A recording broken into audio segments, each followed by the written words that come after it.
Hello, and welcome back to Oolykee Gaming. Welcome back to another episode of Workers and Resources Soviet Republic Mod Monday. Today we have Leningrad Stadium, Karl Marx statues, and Cuban infrastructure.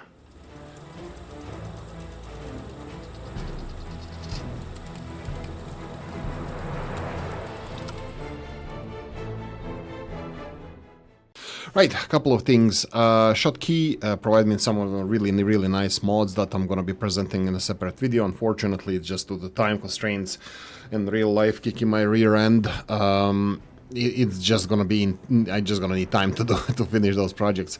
Second thing is mods presented in these videos are not the best mods, the worst mods or anything. It's just something that caught my eye. Some of them are cheaty, intentionally presented here. Some of them I put here just for criticism purposes or constructive criticism purposes. So it doesn't mean that these are the best mods. You're gonna have to go every week, every day, whenever you wish to check out new mods and find something nice for yourself. I always say that there's around 30-40 new mods released currently almost every week, so you'll definitely find something nice for yourself. So let's get cracking.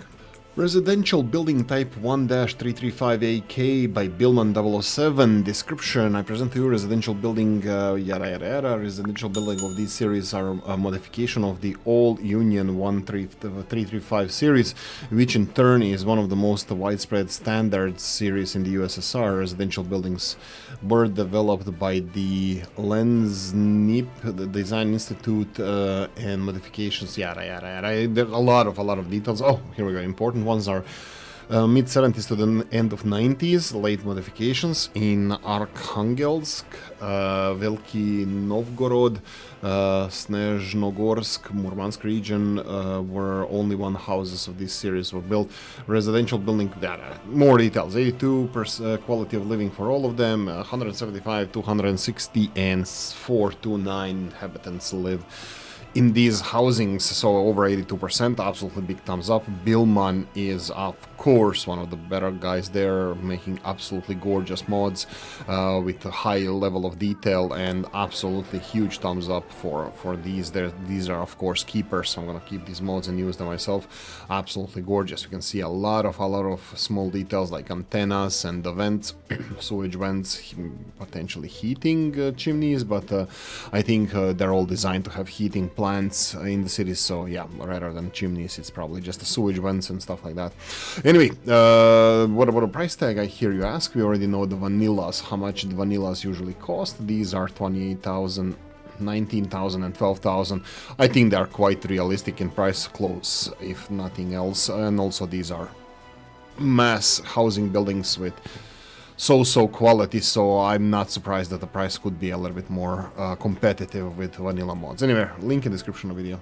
Vandeco and something new. Cuba project, small fire station. A small fire station holds 3 fire trucks in Cuban style. There's a lot of mods released in Cuban style. I'm just gonna be critical as well. A lot of it looks a little bit too clean for my liking. Bear in mind that I sometimes have an issue, like you can see here, there are leaking textures from other mods here. This is not how it looks like, so you're gonna have to go and check it out for yourself. This is probably issue on my side, so sorry about that. Let's put a couple of trucks in there, so see how it looks like. Can you see them? You see the problem with the textures. Other than this is a gorgeous mod. I love this Central South American design stuff. They're totally different than the ones we see in the Eastern Europe, so I'm really happy that we have something like this as well. What about the price tag, I hear you ask? So let's check it out. Firestation here, the Cuban one, 7,000 rubles, which is, for its size, it's definitely competitive. You can see here the vanilla one, which is actually Robs's one, for 2 vehicles without heating. It's right there in the same price range, so not a cheaty mod at all. Link in the description of the video. Continuing in the same tone, Cuba Project Police Station by Vandeco. I think I spoke too soon when I criticized how the building looks like. I think this one is not leaking the textures from other mods, so this looks absolutely gorgeous, so I take it back. Absolutely a keeper mods for me. So these are police stations. This is a medium police station. We have a smaller one, 8 and 10 people respectively, or 10 to 12 police officers. What about the price tag? Let's go and check this out real quickly. We have the couple of police stations. That's 10,000 rubles, and smaller one is 8,000 rubles, more or less how many people they hold. And comparable to vanilla one, police stations, it's 7,000 rubles for a small one, which is more or less the same price for these. So definitely not a cheaty mod, link in the description of the video. And the man of the day, and absolutely gorgeous mod by Schottky called Petrovsky Stadium, adds one large stadium to the game and separately one tower with floodlights. So you can put as many as you want, but this is year of construction 1925, Petrovsky Island 2, that's the address. The Alois Osipovich Voivoda is the architect, and the area, yeah, there's a lot of details about this historical background. The first stadium on this site was built 1924-25 according to the design of the former football player of the sports team, Czech Alois Osipovich Voivoda. The first match took... Anyway, I'm not gonna go into details, I'm just gonna present the mod to you. Absolutely gorgeous. Look at the detail, look at the seats, they're all individually modded in there. Absolutely gorgeous. I have nothing bad to say about this. Absolutely the best mod, this mod Monday. And the grass, it looks like it's a satellite image or something like that of same or some other stadium. Look at the goals, even goals are modded in there and a little bit darkened due to the to present the net. I don't know about the shadow though. Other than this is absolutely gorgeous. This is a keeper, it's a big one, it takes a lot to build it. Let's go and check out if we can find one over here. Here we go, Moscow State. No, sorry about that. Let's go in the mod section here. So you can see the floodlights. You can build the stadium over here. The price tag is of course quite steep, so that makes it quite realistic. 21,000 people can be here, 50 staff work on the stadium, and of course floodlights. You can build as many as you want and design it as you wish around the stadium. So yeah, just a heads up on that. Right, gorgeous mod. 20,000 for the floodlights, that's incredible. It's quite expensive, so it's gonna cost you a pretty penny, but definitely worth having. Realistic mod, link in the description of the video. David von Bartos, sorry if I'm mispronouncing the name, VVÚ-ETA 8-54 variants. Prefabricated houses for the type, built in Czechoslovakia in 1970s and 80s. These houses have 8 floors and 31 flats. Quality of flats 94%. Woohoo! Number of residents 95. 95 for 31 flats. That's a little bit high, I have to say. So I'm not. There's no shame making a smaller residential area. These are absolutely gorgeous. I think there's too many people living in there. I don't know what's the difference between the variants. I have them all here, but I didn't find the differences. Sorry about that. There are 4 variants. It says that there are different ones, but I am really not sure what the difference is between them. Absolutely gorgeous. There's no reason for them to have 95 people living in there. They have a huge footprint, but they are as they are. Quality of apartments 94%. That's absolutely gorgeous as well. So I'm really happy. Beautiful mod. I love the color schemes on it. I like the details. Everything is absolutely great. I wish it had just a less population, like 62 people. It's perfectly fine, doesn't have to be 95. Anyway, price tag on this bad boy is the 5,000 rubles for 95 people. It is a little bit more affordable than usual buildings of that size, but if it was a little bit smaller, it wouldn't be the worst thing in the world. You can see here, it is competitive. It's definitely competitive. I don't think it's a cheaty mod at all. Link in description of the video. Dr. Mlečko and the Marx and Engels monument, Budapest. I proudly present a very interesting monument for Budapest. Marx and Engels statue was a work of artist Szegedi György, who pioneered the abstract public art in Hungary during the 60s and 70s. This is the most remembered art piece. It was originally placed on the I'm gonna butcher the language there. After the fall of socialism, it was moved to the Memento Park, Hungarian Sobor Park. which contains many other monuments. It provides 5% loyalty bonus in the range of 100 meters for sidewalk connections. Yeah, absolutely gorgeous. I like it. I actually thought like, oh, this looks weird, but no, this is exactly how the monument, the look there. So Marx and Engels, if you Google it, it's still in Budapest. I never went to this park. I regret now. I didn't even know that there was a park like this in Budapest when I visited, but yeah, the next time I'm there, I'm definitely going for it.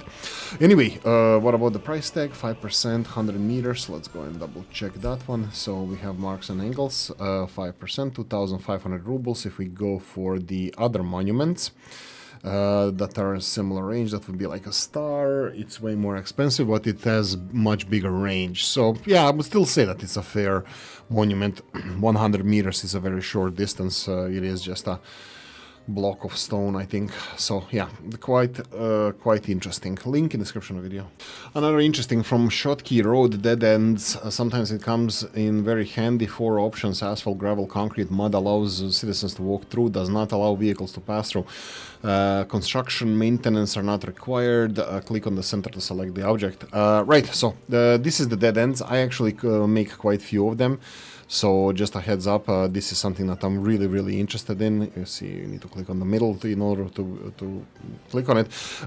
Dead ends are actually quite good for the development of cities. It actually reduces the traffic. If you make less roads, trucks can go only in the roads, or vehicles can go on the roads that are, you know, designated for them. And these kind of dead ends are good for, you know, access for the hospitals, potentially a shopping center or police, but don't allow any through traffic. Fire departments as well.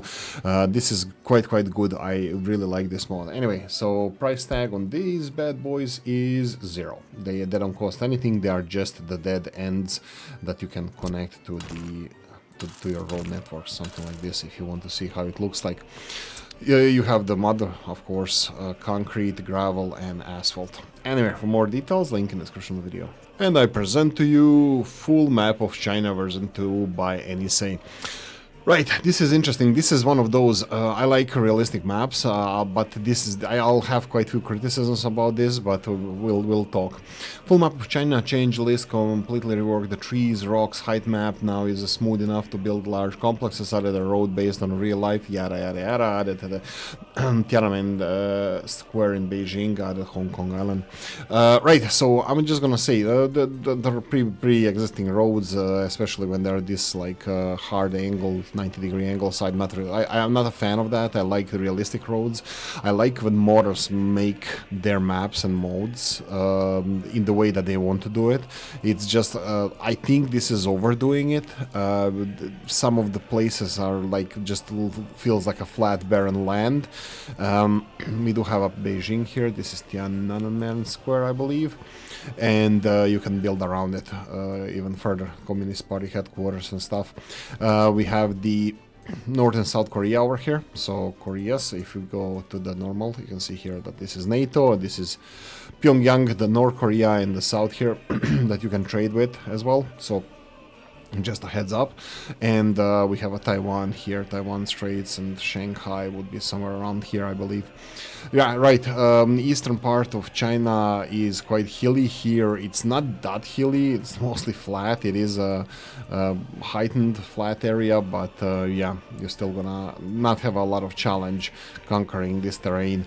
A little bit hillier here in the northeast. Right, so Xinjiang province, I believe. Anyway, connections to the Kazakhstan, Uzbekistan, you have border crossings there. What about the resources? This is another thing. It's quite rich in resources, and they're 100%.